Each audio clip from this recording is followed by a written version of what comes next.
everybody, and welcome to Just for Men Africa. We have with us today Renaud the gentleman. I'm really excited to have him here with us on the show. I'm really a big fan of his. We've been a long time coming, Renaud. Yes.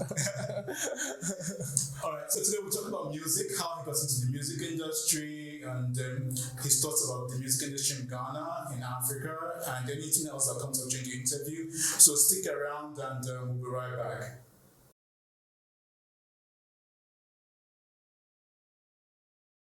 Hello everybody, and welcome back to Just for Men Africa. And we have with us Renaud.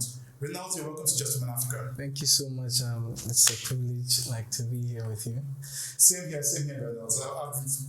I love your music. I've been following you for the last couple of years. I've seen you play live in a couple of events, and I must say, I love it. Thank you so much. I really appreciate this. Doing this is thank you.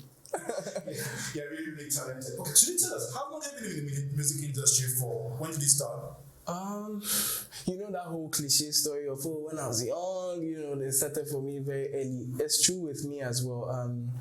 I always found myself drawn to music as a child, even in JHS. I wanted to play the drums. I wanted to, learn how to play the keyboard. I was always drawn to instruments, but professionally, I would say it started for me after SHS. That was 2008. There was a reality show called Gangstars. And there was a group thing, so it was actually myself and a few friends from SHS. We went for the auditions, we qualified, we were part of it, but we were the fourth group to be evicted. Yeah, for us it was new, it was something else, so yeah, it was good. We enjoyed ourselves, and then after that, I remember telling myself I wasn't going to, do any reality show again. But I was in uni at the time, and a show called Stars of the Future was happening, and they happened to do the audition in my school because I was in a film school, so they used our studio for the auditions. And I was in class, my friends came, bro, they're doing auditions, you like to sing, why? Just go and try. I was me and reality shows, listen. They were no, bro, the first one, it was groups, this one is just going to be you, so just try it. So I actually walked from class straight to the audition, just did it, and I happened to qualify up until I was part of the final 12. Again, this show too, I was the fourth person to be evicted. Oh. Yeah, but the good thing about this one was I entered with a different strategy. I just wanted to know industry players, musicians, the other singers, fantastic. Most of them are people today who are doing very well. And so even when I was evicted, I was always, going for the shows to learn from my other account. And after Stars of the Future, it's been, song after song. That's when I professionally started putting out my own music. I remember I wanted to, get people to produce for me, and I didn't have the funding.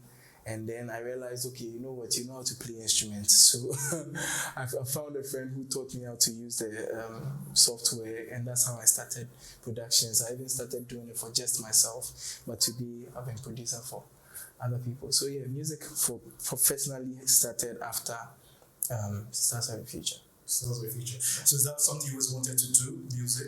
Yes. If you're not doing music, what do you think you'll be doing? I need to be honest. As a child, I always wanted to be a pilot.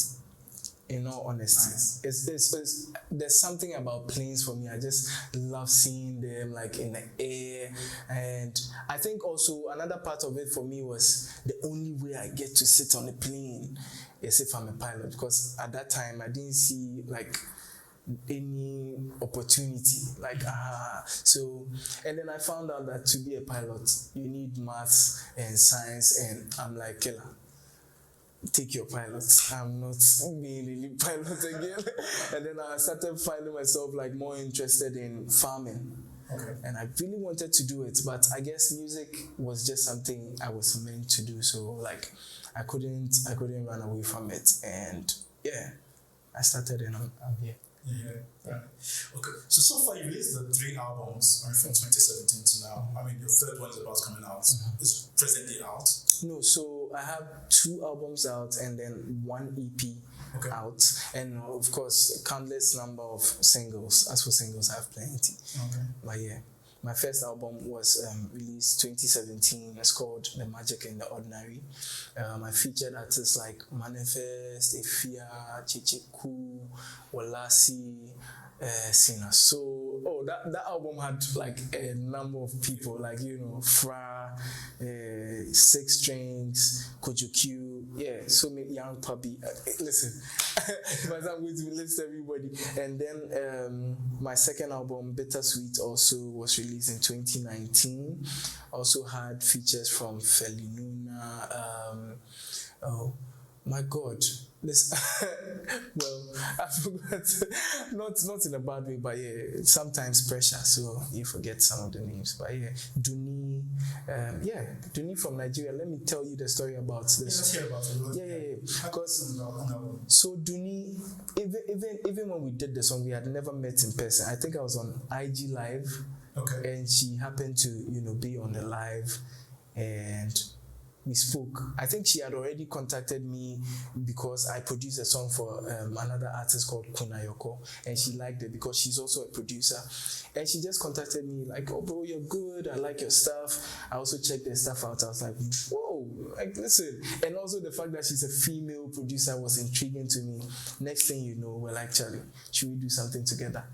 If I sent her the beat today, the next day I had my verse from Duni, and that's like one of the beautiful songs I've ever done. It's called Take Me Back. Wow. Yeah, it's off the Bittersweet album. That's nice. That's Yeah. nice. You should check it out. I'll definitely. We'll leave the track in the description below. You guys should watch it. Listen to it. It's really, really cool. Yeah. Okay, so let's talk about your current EP, Mr. Cupid. Okay. Can you talk about it? What's the album about? What's the feel? What are you trying to talk about? And one of the songs on it is Can't Wait. Yes. So Can't Wait is the first song I've released from the album. An overview of the album. Yes. So per the name, Mr. Cupid, it tells you like the whole thing is just me putting myself in that space to be the love doctor. Like be the person. If you want to tell your girlfriend something, you want to tell your wife something, you want to tell your boyfriend something, your husband something, just give me that chance. Let me be your mouthpiece, And Can't Wait is just a beautiful song that gives you a scenario of, say your wife is at work, but you miss her so much. It's like, how do I even put it? You are acting as if she's traveled to Mars, but she's just at work. You know that feeling where you just can't wait to see her.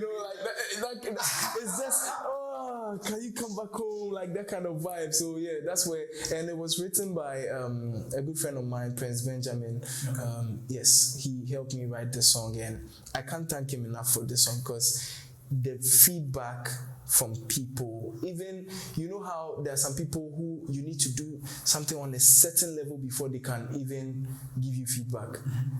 The rest of your staff, they don't want to talk, but it's like this song has brought all those people around.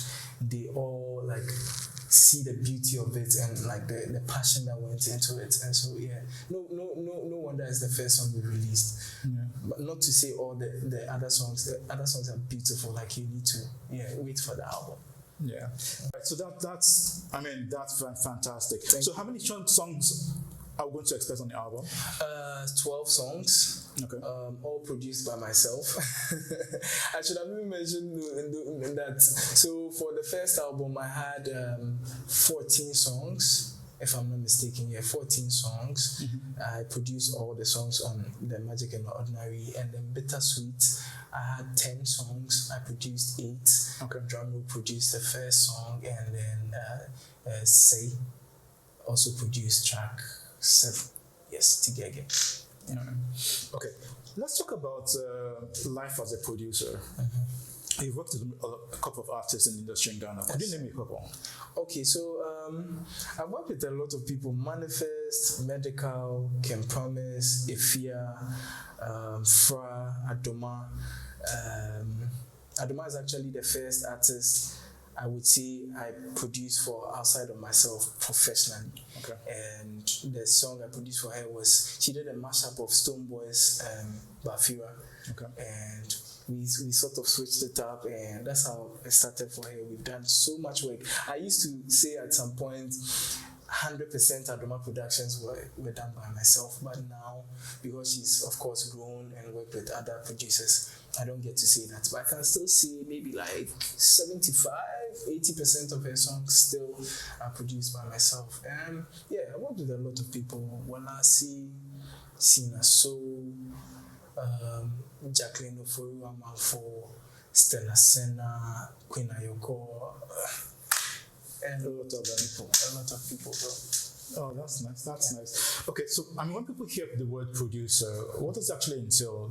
Do you write the music, the beats, the mixing? What does a producer actually do? Okay, so in a nutshell, a producer's job is supposed to be to take the raw material that an artist brings and move it all the way into the final product.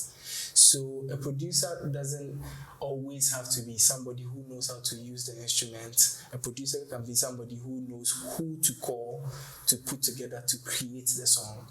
They can be somebody who just knows, okay, no, I feel like if we start with the drums and then here we drop the drums, we bring violin here, like that's production. But if you happen to be somebody who also knows how to play the instruments, then it's like a plus for you, because then you don't need people outside of yourself. But I still believe the best kind of produced songs are songs that have multiple people in the room, so that we are all sharing ideas. Yes, I feel like when the different ideas are coming up in the room, it also gives it a different vibe. Not to say you can't create a masterpiece by yourself, you can, but yeah, it makes it quite easier. Okay, well, maybe sometimes when there's a lot of people there's too many ideas, so it's just finding the right people in the room. Okay. Kansas, what was it like working with people like Adoma, Efia, Manifest? And the list goes on and on. Yeah. So for someone like Adoma, it was unique, because her sound for me was something that I hadn't produced anybody like that before. She was doing something jazzy, soulful. It was a challenge for me, because I was a full R&B person. Like I didn't even started doing Afrobeat. I was a full-on R&B person. Like my people were Neo, Chris Brown. These were the people I wanted to be like, So working with Adoma was easier for me. At the time, we were in the same house. And so it was very easy for us to meet and start, creating stuff. We used to do things like, come, don't think about anything. I'm just going to play, start singing. Don't overthink it. Yeah, we used to do a lot of that. Most of our songs out today, that's how it started. We didn't want to overthink anything. So we're super creative. We would record things like boxes, books, folk, like anything. Like we just come to the room, like here, we'll be like, oh, you know what, can we record this sound and use it as the snare? Like, anything. We're just creative. Efia came along the line. I think the first time I encountered her was when I produced and recorded her for her song called Love. Okay. And I don't think I know somebody who is as chill as Efia, like calm human being, doesn't overthink anything, is open to let you show her something. She's not showing you she's a fear, you can't talk to me. What do you want me to do? Tell me. She'll try it. If it doesn't work, okay, can we do it my way and see? She's fantastic. Also jumped on my song. Like, I respect Efia a lot. Manifest happened mostly because I was a keyboardist in his band and more like a music director for the band. Okay. I did a number of tours with him. I think we started with Takrade, and then we came to VGMA's Ghana Meets Niger, and then the opportunity came for us to go to France for a festival called Midem. So that was the first time I stepped outside of Ghana, or Africa to do music. And then it followed on to Australia. We went for the Commonwealth Games. And then the last tour I did with Manifest was in the US, a show called Afrobeats Festival. Yes. So him, it was easy for me to work with him because we already had that artist instrumentalist relationship. Yes, and he knew I was an artist as well, but when we came to those circles, I was there as an instrumentalist. Okay. And so working with him for a few years, it was easy for me to show him my song and be like, oh. And also because I had produced one of the biggest songs from Manifest, which is Menewa, featuring King Promise. And so he had that sort of, respect and, value for me. And so when I approached him about my own song called Aha, he also gave me a verse, and it's been, back and forth. Yeah, so I mean, so many artists. Fra, because we used to play together. Fra was like a group that played my first ever concert, like my headliner concert, like it was Fra. So yeah, I feel like because I'm an instrumentalist, it's easier for me to connect with the artists on a certain level. Yeah. That's great. Let's talk about the Ghana music, right? Because we're here in Ghana. What's it about Ghana music that why we're not able to hit those notes? I mean, I don't want to mention countries, but let's just mention them. You know the country you want to mention, so you just mention. Okay, like Nigerian, like Nigerian artists, Yeah. Everybody's comparing themselves to Nigerian artists. Even in East Africa or South Africa, everybody's like, oh, the Nigerians. I interviewed a couple of Cameroonians a couple of weeks ago. They mentioned the Nigerians. What's it about? Why is Ghana not just hitting those notes? Is it that we're not creative enough? Is it that we're not investing into the music enough? Or is it that we don't just have talent? Oh, that's not true. Ghanaians have a lot of talent. Sometimes I even feel like the people who have the talent, and I'm not saying the ones that are known are not talented, but I'm saying the people who have like the massive talent are not known. They're not known. But the head and tail is personally, and I'm saying this for me, this is what I feel before somebody comes to take this. This is my opinion. I feel like we are not as daring as Nigerians. You would find a Nigerian artist who is just starting. Like this is their first, not like their hustle days. That's not what I'm talking about. When they decide I am coming on the scene, they come with top-notch stuff. Like you find somebody's first video and he's shooting with, say, Clarence Peters. They won't do, oh, bro, come and help me. Oh, you're my friend. Let's come and help me, which is what most of us Ghanaians will do. And it's not our fault because funding, most of us are doing it from pocket. You see, even people who have funding, some of them are not daring enough to go for a top videographer. Like, it's almost like we don't see the importance of it. Oh, once people can see you on the video, it's fine. But Nigerians will go the extra mile. Like, I want the topmost video. I am not Davido, but I want to shoot a video like Davido. That's how the Nigerian will see it. Whereas Ghanaians are doing, oh, me, I'm just now starting. Let me just call my friend and, I'll manage this one for now. Maybe tomorrow somebody will see me and then you understand. That's the difference. As for talent, we have a lot of talent in Ghana. We have a lot of talent. I could mention thousands. Okay. Yes, as a producer, I've seen plenty. Right. Is it the fact of, you just mentioned the fact that the Nigerians go all out. Yes. But somebody would say that Nigerians are much more supportive. Ghanaians are not. Okay. You reach out to a Nigerian, oh, let's do this, let's do that. Okay, let's see what we can do. A Ghanaian will be like, oh, no, okay, if I help you, that means you're going to be like 10 steps ahead of me. I don't want that. Oh my God. Like, what? So if you help somebody and the person is 10 steps ahead of you, then what?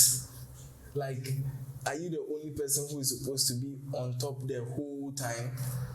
There's so much room for everybody. Like, there's so much room. I remember when I traveled, there were times where I saw if I'm not mistaken, like 10 planes at once, like especially if you live near an airport. And all these big planes are in the sky, and there was still plenty sky. I'm sure if you fly all the planes in the world at the same time, there will still be sky like this. So why? Like that's the other thing. Like, why do you always think you should be the only person? Nobody should come here. Like, and the funny thing is, we are doing all of this, and we are all here. The Nigerians who are even here, and all these other Americans and things who are here, are even giving room. And we who are still finding our feet, we are still pushing this one down. I don't want you to come to my level. Like, I won't give you a verse. Bro. when I start talking about these things, I get too passionate, but it's not necessary. Honestly, if you ask me, it's not necessary. It's not necessary. So what do you think the future is exactly for Ghana music? I won't lie. I feel like a lot of conversations have been had in the past years and in recent times, and so a lot of people are sort of changing. I see a lot of change. How it was before, maybe 5 years ago, is not now how it is in Ghana. I see a lot of people trying to invest, trying to go for top-notch stuff, and so I see a proper future for Ghana. Like, I do believe that we need to come together, like you mentioned earlier, and do collaborative stuff. Mostly because Ghana is a small country, and we need the numbers. If we are going to if you're from the north, I'm not your friend. If you're from the south, I'm not your friend. We won't move together. Like, I see, for example, Nigerian skits. I remember when I started following the skits, I knew everybody individually, Sabinus, Nas Boy. But the next thing I knew, Nas Boy is doing something with Sabinus. Sabinus is doing something with Mr. Lively. This one is doing it. And I was like, they all have their numbers. They can be by themselves and be okay. But they also decided to come together. And now the skits making in Nigeria is big time crazy, business. big time money, because they came together. Even though when they were individual, they were okay, but the collaborative vibe brought it to another level. And I think, like, us Ghanaians, not just the singers, not just the producers, whichever creative, not just even creative, like the corporate world, just collaborate. Like, let's just work together more. It will help us. It will take us far. That's nice. Reach out to the Ghanaians out there. It's really nice. You guys work together. Yes. And not bringing each other down. Why are you bringing somebody? Like, do you know the funny thing? If you ever find yourself bringing somebody down, it means you are down yourself. That's Because true. it means the person is up and you're trying to pull them down. That's so true. why do you want when they come, it's not like you're going to push them down. They'll come to your level, and then what did you get? You didn't get anything. Sure. Sure. As we round up the interview, because I know we're running out of time, who are the artists you look up to? Like, I know you do your own music, you do your own production, but who are the artists you look up to and you wish you could be like them? Your music be like them, your production would be like them. Yeah. So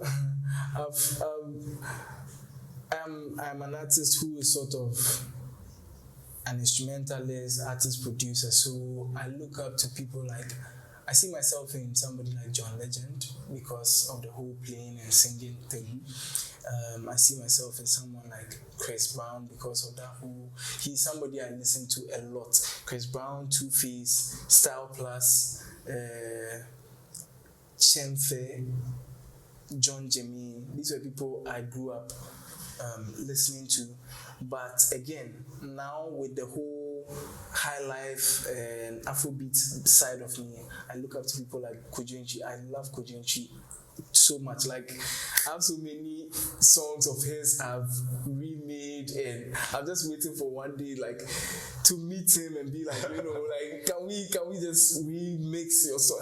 I don't know, or like have them do a verse for me on the song. So I listen to Kojenchi a lot. And the new school, I would say, I'm very intrigued by someone like Rima because of how unique and different he is, his sound, his skills, the kind of skills he chooses to sing with.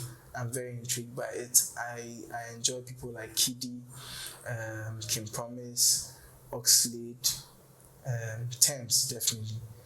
Ira Star is another new favorite.